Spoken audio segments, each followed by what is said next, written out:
pretty big severe weather event looking like a possibility heading into next week for parts of the Mid-South and Dixie Alley. So this is going to happen on Wednesday. A pretty potent upper level storm system going to work its way into the plains and eventually move toward the Ohio Valley. And this is going to allow the setup to evolve for the severe thunderstorms across this region.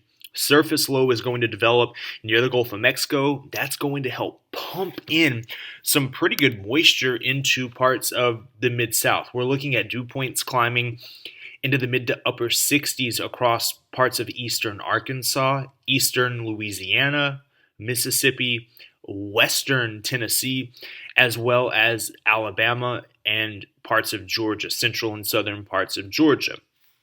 With those dew points and with that Gulf moisture moving in those dew points, we're going to have pretty warm temperatures as well.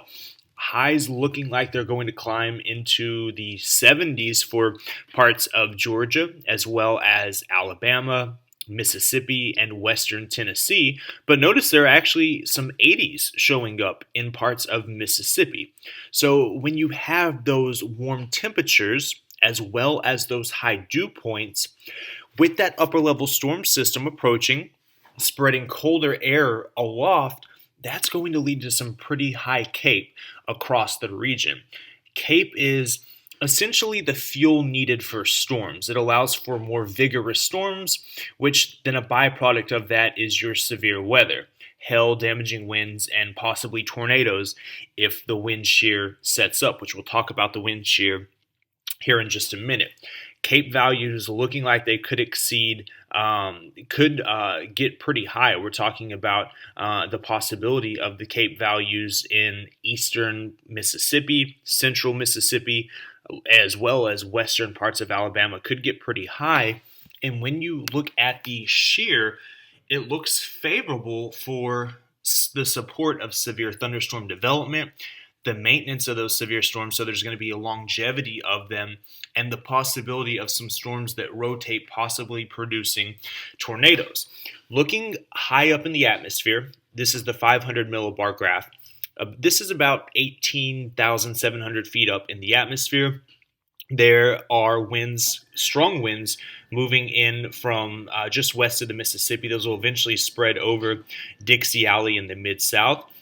The winds are coming from the southwest, and they're relatively strong. And as we go down in the atmosphere, we notice those winds kind of flip around just a little bit. They're coming from the south-southwest, maybe the south in some areas. So that means that we have the winds changing with height. So the direction is changing, and this is known as directional shear. And there's also speed shear as well throughout the atmosphere with this event. So that's going to lead to rotating updrafts that could produce large hail, damaging winds, and possibly some tornadoes across parts of Dixie Alley as well as the Mid-South. What we can do as meteorologists, climatologists, we can look at events in the past that have had similar setups, similar synoptic setups, and look at what they have produced. When we look into the past, we see that across parts of the Mid-South and Dixie Alley, there's a pretty good chance for severe weather with events in the past that have been similar to this setup, what is being forecast right now. So there is a pretty good likelihood of severe weather across parts of Georgia, Alabama, Mississippi, as well as Tennessee. This map right here just shows you the severe weather in general, but we can kind of narrow that down, fine-tune it, and actually look at the long track tornadoes. So this is the analog map for long track tornadoes, and you can see events in the past that have had similar synoptic setups have produced long track tornadoes. So we have to keep an eye on Dixie Alley with this event for the possibility of not only severe weather but long track tornadoes. Of course, this is still a few days out. This is Wednesday. It looks like it would be Wednesday afternoon, evening, into the overnight hours when there's that best chance for severe weather. But this is something we have to keep a really close eye on because everything is signaling that this could be a pretty big event. Of course, it's really hard to forecast the exact specifics this far out. That will be more determined within a 24-hour period. When we get a little bit closer to this, we can really start to fine-tune which areas have the best chance to see severe weather and which areas have the best chance to see tornadoes. Of course, we will have to evaluate everything. Every parameter has to come together just perfectly for this event to set up. We need everything to come into place for this to pan out. Of course, tornadoes are really hard to not only forecast, but everything has to be perfect for a tornado to develop, and especially a violent long-track tornado. So this is something we're just going to have to keep a close eye on over the next several days. But because of that hazard, that tornado hazard, that severe weather hazard that is being signaled within the numerical guidance, the Storm Prediction Center has they've highlighted an area for severe weather. This does include far southeastern parts of Texas, a good chunk of Arkansas, Louisiana, Alabama, Mississippi, a little sliver of western Georgia, central and western Tennessee, and then it also extends up into southeastern Missouri, southern Illinois, parts of Indiana, as well as Kentucky. So a pretty big area that is highlighted for the possibility of severe weather. We can kind of zoom in a little bit. We can kind of narrow this down to which areas we think have the best chance to see the tornadoes. And this is the area right here. The Dixie Alley area has that best chance right now for tornado activity. This is the area that we're really focused on for that late Wednesday time frame of that severe threat and the tornado threat. So we're keeping a really close eye on southeastern parts of Arkansas, eastern Louisiana, Mississippi, Alabama, southern and western parts of Tennessee. That looks like that could be the little hot spot for some of that severe weather.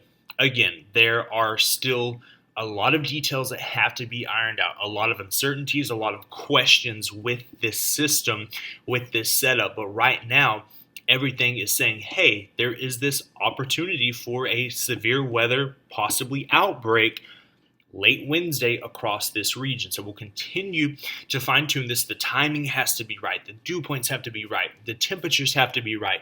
There needs to be enough breaks in the cloud cover. We need the proper amount of directional and speed shear to set up, which we've talked about, for this to produce those tornadoes. But right now, it's looking like that is a possibility.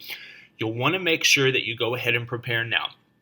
Don't panic. Just make sure that you have a plan in place in case a tornado warning or a tornado watch is issued for your area. You want to make sure that you're getting your weather information from reliable sources. So have a few different sources where you can get watches and warnings and weather information from over the coming days, so you know what to do if a watch or warning is issued for your area. Let's take a look at what a tornado watch is. We'll look at the tornado terminology. So a tornado watch means that you need to be prepared. The atmospheric conditions are favorable for tornadoes to form. Now, when there is a warning issued, a tornado warning, it means you want to take action. Tornado is actually spotted by a meteorologist or a person or indicated on radar. So you want to go ahead and execute that action. Whatever you have in place, the sheltering plan that you have, you want to go ahead and execute that. Now, hopefully we don't see a warning, and hopefully we don't see a tornado emergency, but there is a tornado emergency as well, which, of course, take action just like you would with the tornado warning. This means that there is a severe threat to not only human life, but to damage as well. Catastrophic damage is likely whenever there is a tornado emergency. Let's hope that none of this pans out. Let's hope we have no tornado warnings, no tornado emergencies, but this is just good terminology to brush up on, not only for this event, but because we are heading into the spring season. So it's really important to go ahead and start preparing for severe weather, as the frequency and intensity is likely going to increase over the next several weeks as we head to the end of March, into April, as well as May.